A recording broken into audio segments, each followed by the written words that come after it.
Hey, it's Craig. I just wanted to let you know that you can listen to Canadian History X early and ad-free on Amazon Music, included with Prime. Hey everyone, Craig Baird here. Before I begin today's story, I want to take a moment to ask you to check me out on Patreon. There are several tiers with great benefits, including ad-free episodes delivered early to patrons. You can also donate directly to the show at www.canadaehx.com through Buy Me a Coffee, or through e-transfer at crwbaird@gmail.com. Donations help keep the show going. I've also released my first history book, Canada's Main Street, the epic story of the Trans-Canada Highway. You can find it in most bookstores in Canada and through online retailers. You can find the links for Patreon, donating, and my book in my show notes. Okay, let's get to the show. March 1935. Despite the cool night of an early spring, the windows were open in the sitting room of a villa in the quiet seaside town in southern England. The fresh air and slight breeze gently billowed the curtains as a man in a lounge chair stared at the wall. He was surrounded by books he had purchased during better days, when he was the toast of the city and money flowed easily. In his hand was his favorite drink, a whiskey and soda. For the past few miserable years, it had been a constant companion. And as his eyelids grew heavy and he began to drift off into another drunken sleep, something moved behind him. A shadowy figure loomed large, an intruder, and his eyes were locked on the man dozing off in front of him.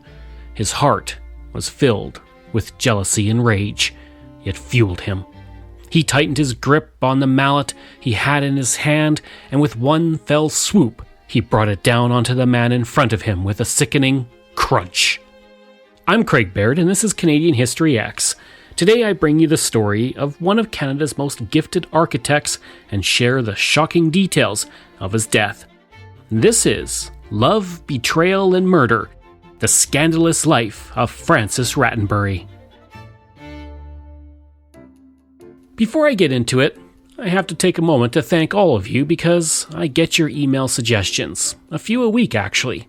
I keep track of the topics and I promise I'll eventually get to them, so please keep them coming. This episode was requested by Peter, a respected Toronto architect and a fan of the show.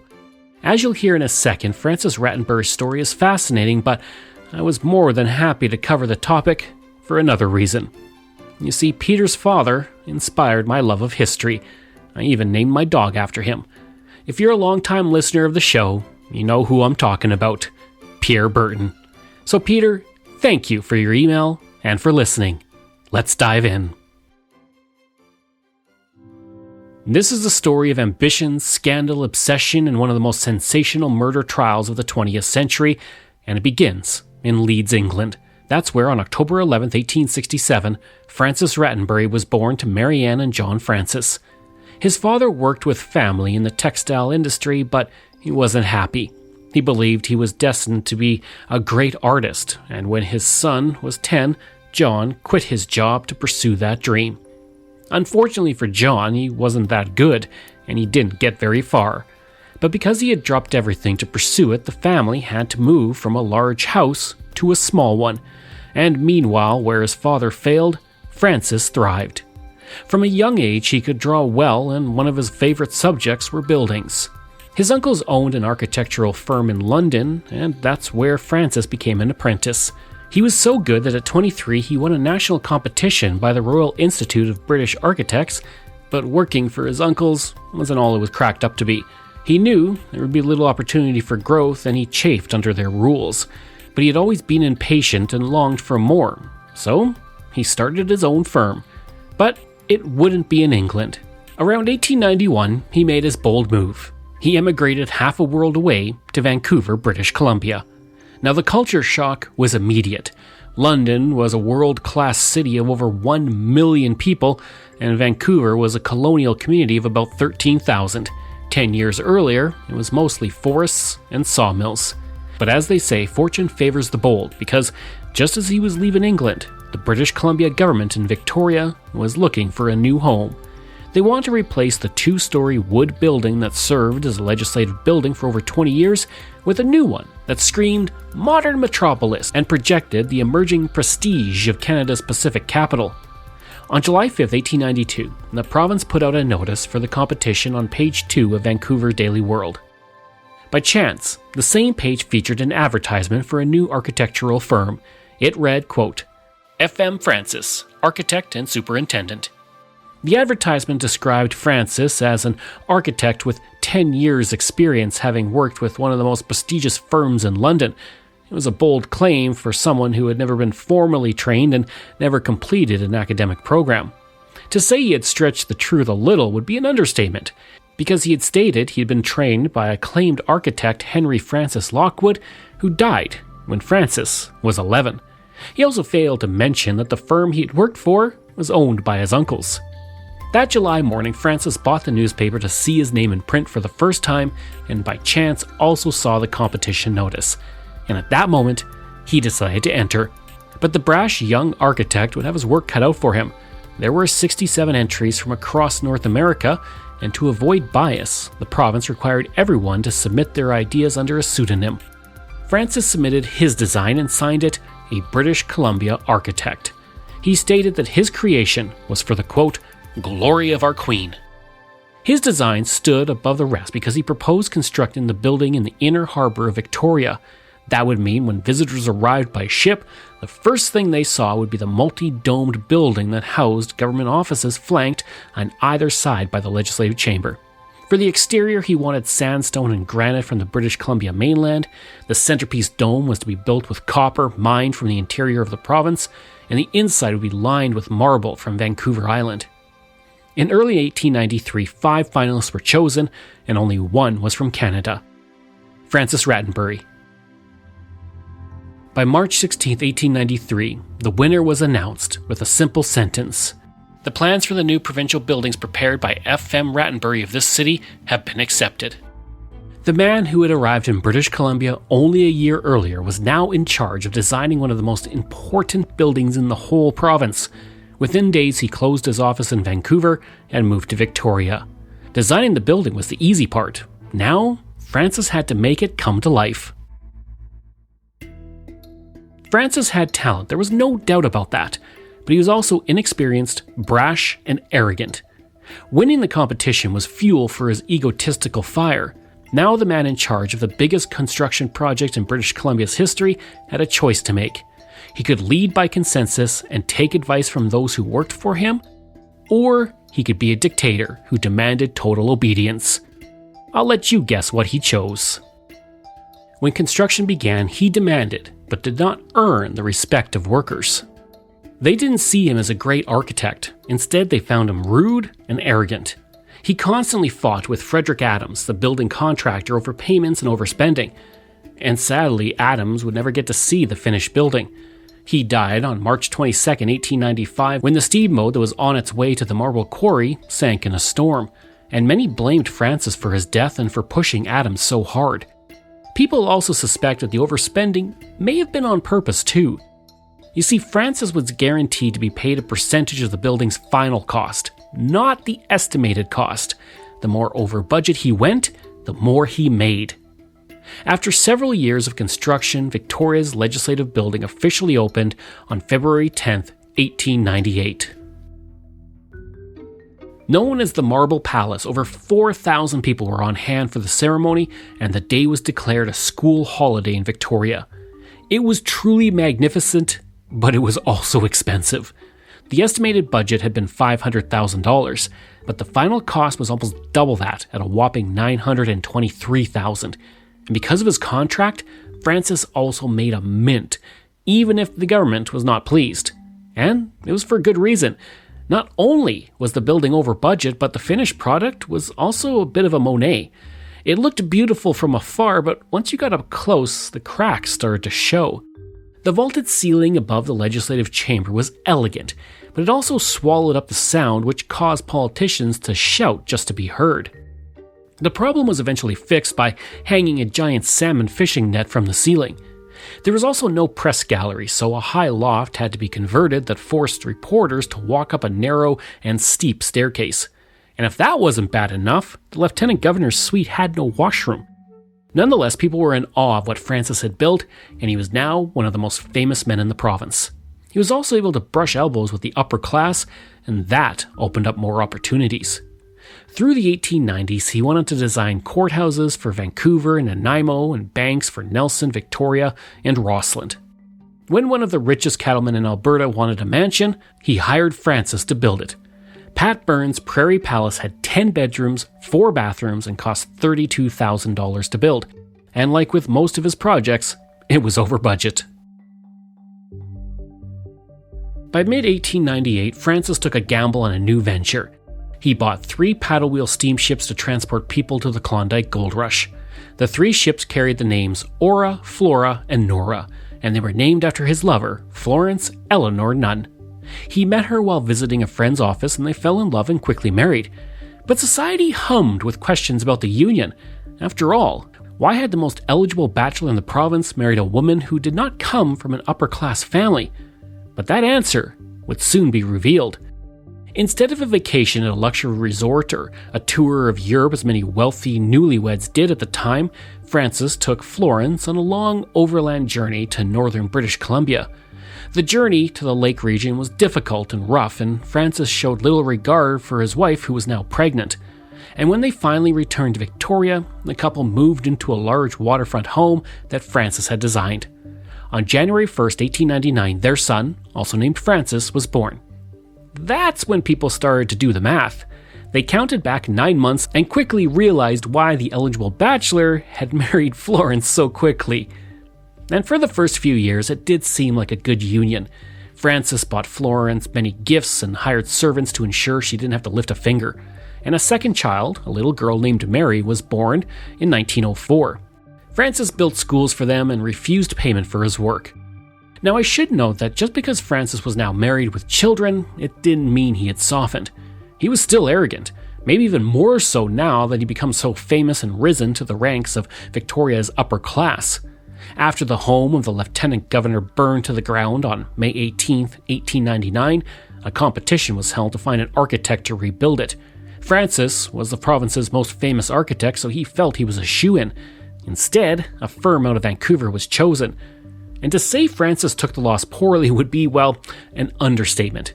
He told friends, colleagues, and the press that the chosen design was terrible and unworthy of the lieutenant governor. Francis claimed that the only reason the Vancouver firm won was because they lowballed the offer. What's interesting, however, is that all the complaining worked, and he was hired to rebuild the home, and the other firms were now livid. They claimed that he had stolen supplies for his home and lined his pockets by ordering materials in his own name to profit from commissions. The government organized a committee to look into the claims, and in response, Francis portrayed himself as an innocent victim. When he was asked why a fireplace grate meant for a government house was found in his home, he stated it was too small for the lieutenant governor's fireplace, and instead of returning it, he kept it. They also found marble in his home that was supposed to be for the governor's house. Francis claimed he had originally ordered it for his home, but it had gone to the government house by accident. Naturally, he had it redirected to his own home. The committee asked him for documentation to support his claims, and Francis said he had no filing system and was bad at record keeping. Somehow, in the end, he was cleared of any wrongdoing and continued to get massive projects. A year later, the Canadian Pacific Railway hired him to build the new Empress Hotel in Victoria, and he mostly adhered to the design specifications set by the CPR, but often clashed with Walter Painter, the head architect of the company, on how the interior should be laid out. And when he was called to Montreal to speak with management, he instead resigned from the project, which was still built according to his designs, but without his oversight. By now, Francis Rattenbury had been like Icarus. His hubris and excessive pride was catching up to him. He had flown too close to the sun, and people had grown tired of Francis's arrogance, and work began to dry up. In 1908, he put his name forward to design the Saskatchewan Legislative Building, and by then his reputation for being difficult preceded him, and he lost out to a Montreal firm. Then a proposal for the design of a high school in Victoria was described as uninspired and was turned down as well. Then, as the First World War broke out in Europe, things went from bad to worse when the province went into an economic downturn. Hoping to find a new source of income, Francis used most of his money to invest in a large plot of land where the Grand Trunk Railway was expected to build a line. The company had also hired him to design all of their new hotels along the line. Sadly, that deal went up in smoke in 1918 when the company went bankrupt and Francis was saddled with land that nobody wanted. Part of it was eventually purchased by the provincial government to provide housing for war veterans. But they bought it from him at a bargain. And as his professional life seemed to be collapsing, his personal life soon followed, and eventually that would lead to scandal. As I mentioned earlier, Francis's marriage to Florence had made some rumblings in society, but it never really shocked anyone, at least not yet. Early on, Francis was loving and doting as a husband, but once the honeymoon phase ended, cracks began to form and the stark differences in the couple began to show. Florence was a bit of a homebody.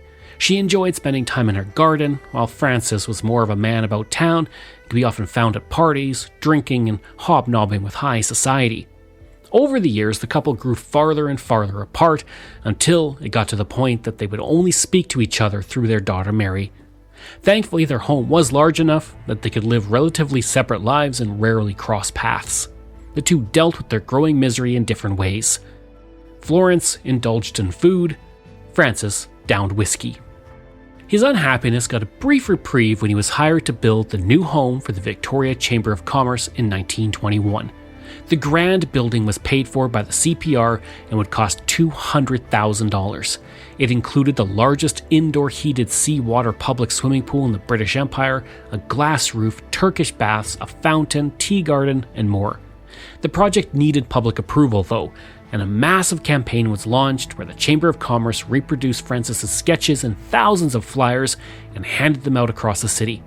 This new project was also about to change Francis's life forever and would lead to his violent death.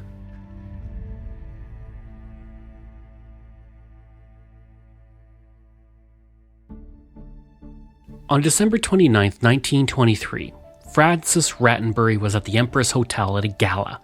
He was celebrating that the referendum to build the Chamber of Commerce had passed. There was a loud rendition of "For He's a Jolly Good Fellow" in his honor, and Francis Rattenbury was flying high, and then later that night that joy reached new heights when he was introduced to Alma Wolf. Alma may have been 30 years younger, but the young pianist had already lived quite the life. Her first husband, Caledon Doling, the nephew of Eric Alexander, the 5th Earl of Caledon, had been killed in the First World War. When she heard the news, she volunteered with the Scottish Women's Hospital Organization, hoping to get to France to visit his grave. And she served as a stretcher bearer in hospitals only a short distance from the front lines and was wounded twice. For her bravery, the French government awarded her the Croix de Guerre. In January 1919, she met Thomas Compton Pakenham while he was on leave from the army. The two began an affair, but there was one problem. He was married. Pakenham had married Phyllis Price in 1915, but by October 1918, he had written to her to inform her that their marriage was over. They divorced in 1920, and that same year the couple emigrated to the United States, where he worked as a lecturer, and Alma gave piano lessons, in contrast to her pre-war status as a concert soloist. And by now, Alma followed the current fashion and became a flapper. She had a short bob, enjoyed jazz, and began to live a life of fun rather than following the rigidity of the Victorian era. Her second marriage soon fell apart. Thomas had frequent affairs, and Alma preferred going out to drink cocktails and dance the night away. And as you can imagine, this led to their divorce in March 1923, and soon after she moved to Vancouver with her son to live with her mother. Now, she had always been a gifted pianist, so she started to perform at recitals in Victoria and Vancouver to rave reviews. And that's how Francis and Alma crossed paths. She had been playing in the lounge at the Empress Hotel as Francis celebrated in the dining room. Upon meeting, they were drawn to each other, and soon their relationship raised eyebrows. And then it turned into a public scandal. Madly in love with Alma, Francis bought her a house across the city from the home he shared with his wife Florence, and his marriage mattered little to Francis. He flaunted his affair with Alma. He even purchased a box at the theater where he would take her in full view of the audience, who could see their loving embraces throughout the performance. High society blamed Alma, rather than Francis, whom they considered to be one of their own. There were rumors that she had introduced him to cocaine and made him addicted so she could control him. These were not really true, but the rumors were now loud enough that they were difficult for Florence to ignore. Francis was besotted and asked her for a divorce, which she absolutely refused because of her religious beliefs. So Francis chose cruelty, and he pushed Florence to her limit. First, he arranged for all the best furniture to be taken from their home and be taken to Alma.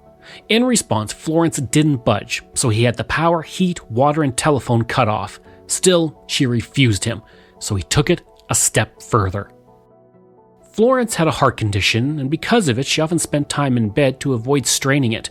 So Francis brought Alma over to play the piano downstairs throughout the night. And when that didn't work, Francis hauled Florence's bed away along with most of the rest of the furniture. Did Florence give in? Not a chance. She bought a cot to sleep in and an apple crate to sit on. Now, can we just give it up for Florence here? What a badass. She was a master tactician, it seemed, and now she was going to hit Francis where it hurt him the most. His ego. Francis's affair with Alma had become the talk of the town. Most everyone in Victoria and Vancouver sided with Florence. They saw her as a doting wife and the victim of the entire scandal, and that was very bad news for Francis. It was one thing to be arrogant and talented. It was another to be a menace to high society. With Francis's reputation now in tatters, Florence agreed to the divorce, but only if he paid to build a new home for her. He did, and so she hired his main rival. And where did she have it built? Directly down the hill from her former home where Francis and Alma were now living. Every time they stepped out onto their balcony, they saw the house their affair had built below them. Now, the couple married in late 1925, but the controversy that surrounded the infidelity and his subsequent divorce led them to be social outcasts. Alma often introduced herself as Mrs. Rattenbury and was often met by people saying that there was only one Mrs. Rattenbury and it wasn't her. And Francis couldn't get hired either. When the lieutenant governor made plans to build a vacation home directly across the street from Francis's home, he made no secret of why he chose a different architect. The scandalous affair had essentially ruined Francis' career. His reputation also wasn't helped by what he did next. On October 13, 1929, Florence died. Soon after, Francis rewrote his will to leave everything to Alma and nothing to his children with Florence. That made him a social pariah, and on December 18, 1929, the same day he changed his will, the couple boarded a ship bound for Europe. But instead of peace, they found tension, money problems, resentment, distance, and then someone else entered the picture. Francis, Alma, their son, and Alma's son from her previous marriage made their home in Bournemouth, England. At first, things went well for the couple. They were accepted into society, but soon there were new problems. Francis may have been a famous architect in British Columbia, but no one knew who he was in England, so he got hired for small jobs that barely paid the bills. And as the Roaring '20s transitioned into the Great Depression of the 1930s, things only got worse. Francis was now in his 60s and burdened with financial problems, which led to depression. He spent his nights drinking heavily in his sitting room. This couple soon entered into a celibate relationship with separate bedrooms on separate floors of their home, the Villa Mediera at 5 Manor Road. By now, Francis was also nearly deaf and often threatened suicide. Alma, meanwhile, was still in her prime. She was in her mid-30s and still wanted to enjoy life. She attempted to establish herself as a singer and songwriter in Britain, but was met with minimal success and often fought with Francis over finances because she spent lavishly. The relationship was strained, and then temptation entered the home. On September 25, 1934, the couple advertised in the Bournemouth Daily Echo for a teenage male live-in servant. The ad was answered by George Percy Stanley, who was about to turn 18. He was quickly hired to be the Rattenbury chauffeur. George still lived with his parents, and up to that point had lived a mostly sheltered life and had very few friends. This was his first real job. He moved in with the married couple and quickly found out that the home was not a happy one. Francis and Alma were barely talking and were deep in the throes of a loveless marriage. And soon after he arrived, he began an affair with Alma, who felt young and vibrant when she was with him. And by all accounts, Francis was aware of it and tolerated it. Some historians believe he was impotent in his late 60s and saw the affair as something to keep Alma happy and occupied. And Alma would sometimes go on trips with George, and in early March 1935, they went to London. Francis had Alma on a tight allowance, but she told him she needed an operation, and he gave her extra money for the trip. In the city, she bought George and herself new clothes, and she also gave him enough money to buy an engagement ring. That night, while wearing the new suit Alma had purchased for him, he put a ring on her finger in a private commitment ceremony. Alma said later that the love between them was beautiful. By the end of the 4 days in London, all the money was gone, and Alma and George returned home. It was March 23rd, 1935, and outside the home, nothing seemed amiss. But overnight, a shocking and violent crime would be taking place.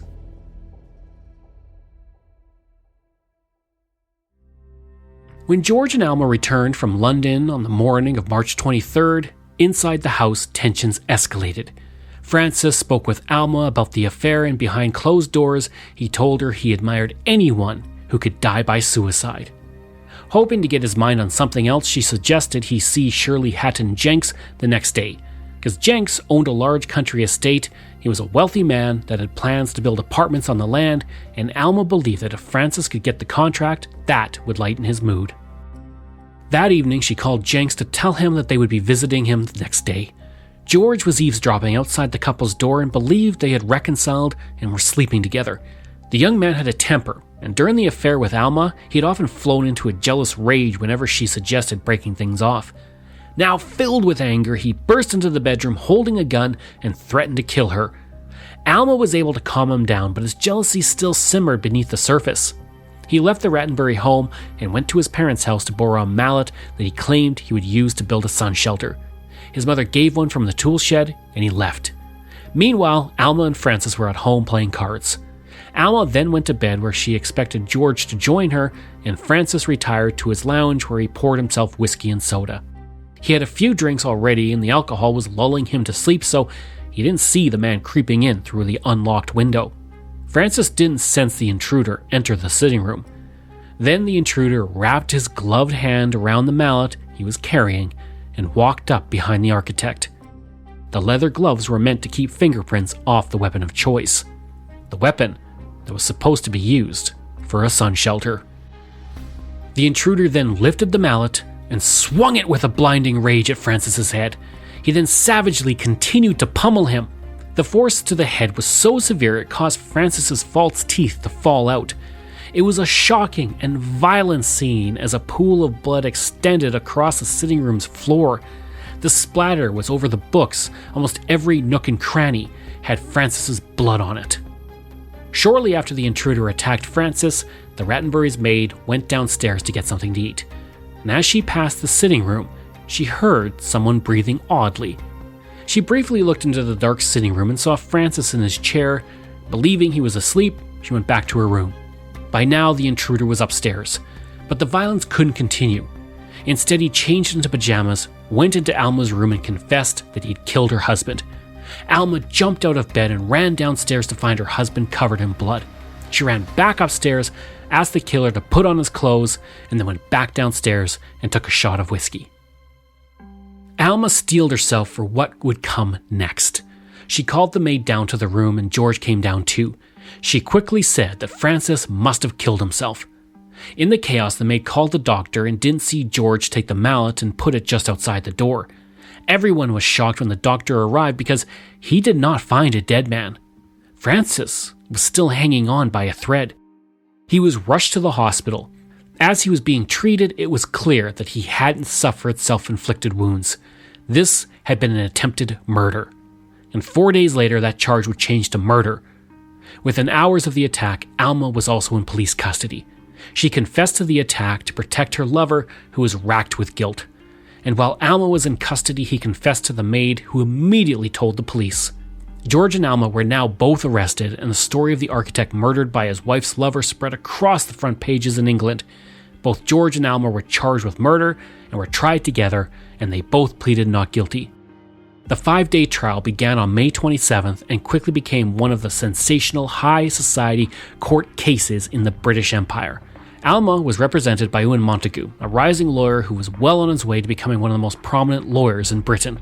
After the Second World War, he became the judge advocate of the fleet and was responsible for supervising the Royal Navy's court-martial system.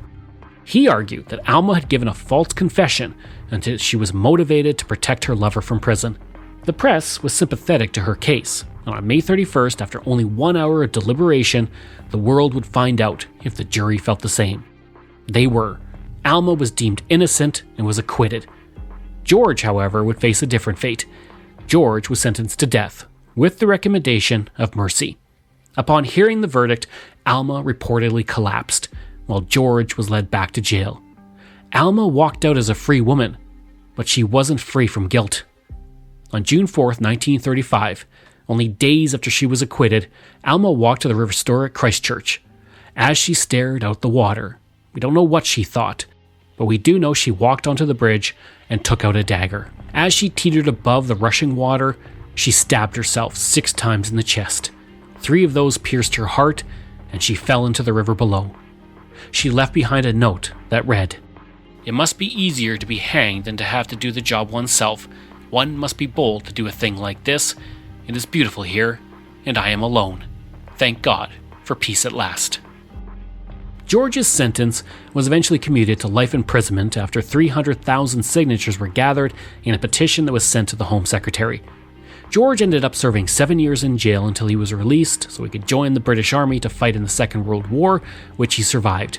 After the war, he got married, had a daughter, and lived a quiet life until his death in 2000 at the age of 83.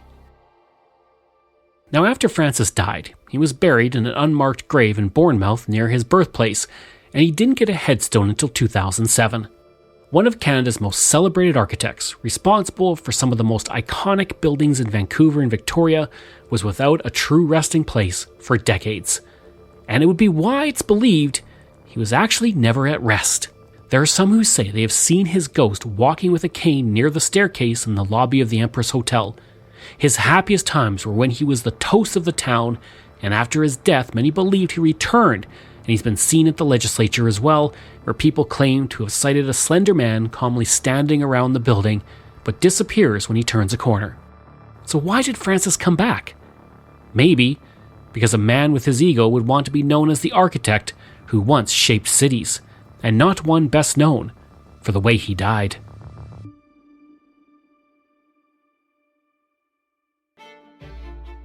This show is researched, produced, and written by me, Craig Baird, with the help of Dila Velasquez.